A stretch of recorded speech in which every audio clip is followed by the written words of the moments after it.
इस विश्लेषण में आपका स्वागत है। आज हम एक ऐसी हैरानगेज ऐतिहासिक यात्रा पर चर्चा करने वाले हैं जिसने सच में पूरी दुनिया का नक्शा ही बदल कर रख दिया। देखिए, इतिहास में कई साम्राज्य आए और गए, लेकिन उन खानाबदोश कबीलों की कहानी सबसे अलग है। बिखरे हुए हालात से उठकर वो एक ऐसी ताकत बन गए जिसके नाम से ही बड़े बड़े शहर कांपने लगते थे। ये मंगोल साम्राज्य की वो अनकही दास्तान है जिसमें बंजर मैदानों से लेकर एक विशाल ग्लोबल नेटवर्क बनाने तक का सफर शामिल है। तो चलिए शुरू करते हैं।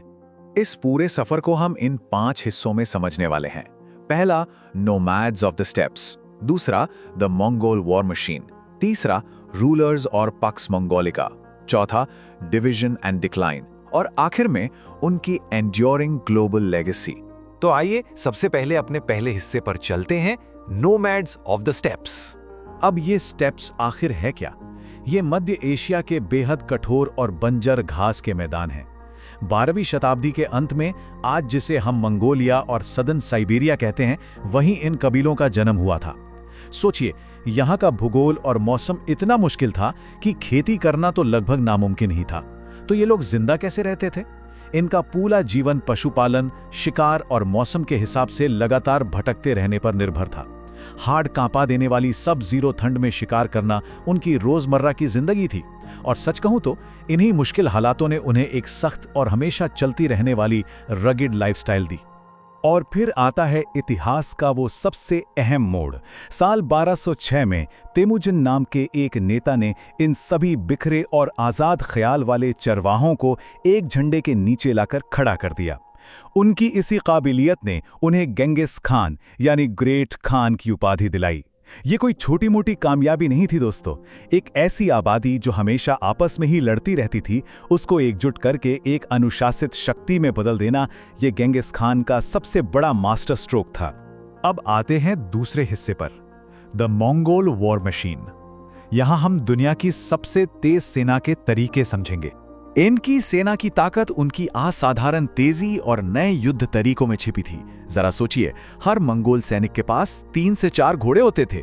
जब एक घोड़ा थक जाता तो वो चलते सफर में ही दूसरे घोड़े पर छलांग लगा लेते थे। इस तकनीक से वो बिना रुके दिन रात हजारों मील का सफर तय कर लेते थे। उस वक्त किसी ने ऐसी मोबिलिटी के बारे में सोचा भी नहीं था। साथ ही उनका याम नाम का कॉरियर सिस्टम उस दौर का सबसे फास्ट कम्युनिकेशन नेटवर्क था। और सबसे कमाल की बात, वहां कबीले के नाम या खून के रिश्ते की कोई अहमियत नहीं थी। एब्सोल्यूट मेरिटोक्रेसी, जो काबिल है वही सेना को लीड करेगा। इस पिक्चर को अपने दिमाग में लाइए।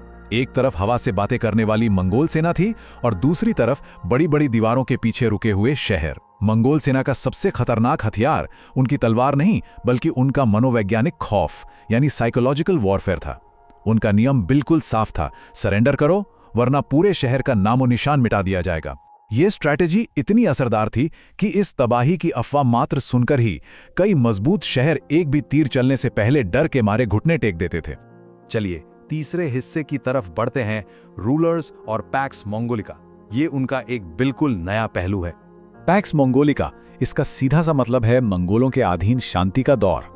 सच में ये शांति और स्थिरता का एक ऐसा ऐतिहासिक वक्त था जिसने सिल्क रोड को पूरी तरह से सुरक्षित कर दिया था।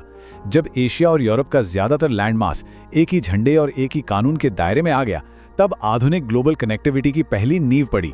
ये व्यापारियों के लिए एक ऐसा सुरक्षित माहौल था जो पहले कभी नहीं देखा गया। एक आम इंसान बिना किसी डर के एशिया के एक छोर से यूरोप के दूसरे छोर तक सफर कर सकता था। अब इनकी नीतियों ने सिल्क रोड को कैसे बदला, इसे देखिए।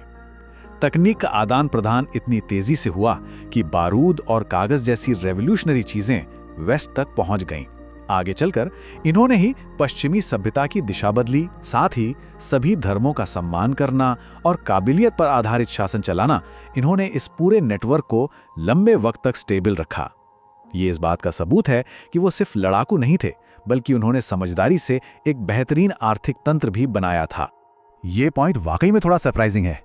एक ऐसी सेना जिसे पूरी दुनिया सबसे क्रूर मानती थी, उसने अपने शासन में कभी किसी धर्म को दबाने की कोशिश नहीं की। मुसलमान, ईसाई या बौद्ध, सभी को अपने धर्म का पालन करने की पूरी आज़ादी थी। इस रिलीजियस टॉलरेंस ने उनके साम्राज्य में किसी भी तरह के विद्रोह को पनपने नहीं दिया। जब जनता आज़ादी महसूस करती है तब स्थिरता आती है, और इसी स्थिरता ने उनके विशाल ट्रेड रूट्स पर लगातार आर्थिक प्रगति को सुनिश्चित किया। अब आते हैं चौथे हिस्से पर, डिवीजन एंड डिक्लाइन। क्योंकि इतिहास गवाह है, कोई भी साम्राज्य हमेशा के लिए नहीं होता। वो इतना बड़ा अखंड साम्राज्य आखिरकार विशाल क्षेत्रीय ताकतों में बंट गया। कुबलाई खान ने चीन में युआन डायनेस्टी की स्थापना की, सेंट्रल एशिया और पर्शिया के इलाकों पर उनका अलग नियंत्रण चला, और रशिया के साथ साथ यूरोप के हिस्सों पर गोल्डन होर्ड का लंबा शासन रहा।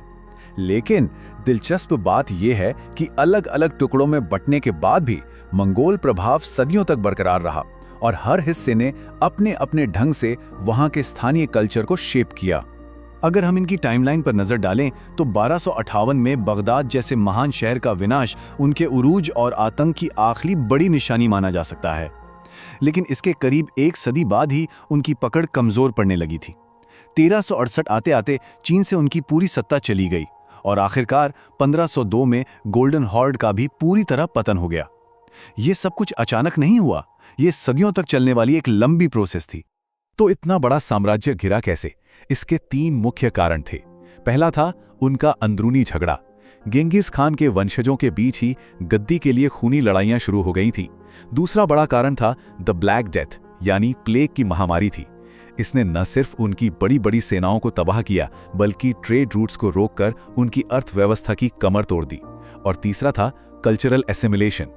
मंगोल धीरे धीरे चाइना और पर्शिया जैसी जगहों के रीति रिवाज अपनाने लगे थे, जिससे उनकी अपनी ओरिजिनल खानाबदोश पहचान मिटने लगी। आखिरी हिस्से पर आते हैं, एन एंड्योरिंग ग्लोबल लेगेसी। आज भी हम इनके प्रभाव को कैसे महसूस करते हैं? देखिए, मंगोलों को हम सिर्फ लड़ाकू योद्धाओं के रूप में नहीं देख सकते। असल में उनकी विरासत ने आज की इस ग्लोबलाइज्ड दुनिया का ग्राउंड वर्क तैयार किया था। उनके ट्रेड रूट्स और आदान प्रदान ने आधुनिक कनेक्टिविटी का रास्ता खोला। उनके यासा कानून ने गवर्नेंस को नए आयाम दिए। और कमाल की बात तो ये है कि आज भी दुनिया की एक बहुत बड़ी आबादी में मंगोल डीएनए पाया जाता है। उनका जेनेटिक और कल्चरल फुटप्रिंट आज भी हमारी दुनिया में जिंदा है। और अब इस विश्लेषण को हम एक बहुत ही खास सवाल पर रोकते हैं। सोचकर देखिए, आखिर किस तरह बिखरे हुए खानाबदोश घोड़सवारों के एक कबीले ने उस जुड़ी हुई और ग्लोबलाइज्ड दुनिया की नींव रखी जिसमें आज हम सांस ले रहे हैं। इनका ये प्रभाव सिर्फ इतिहास के पन्नों में बंद नहीं है, बल्कि हमारे आधुनिक समाज की रगों में आज भी दौड़ रहा है। तो दोस्तों, इस पर जरूर गौर कीजिएगा। आप देख रहे हैं कल, आज और कल, जहां इतिहास, वर्तमान और सच एक साथ चलते हैं।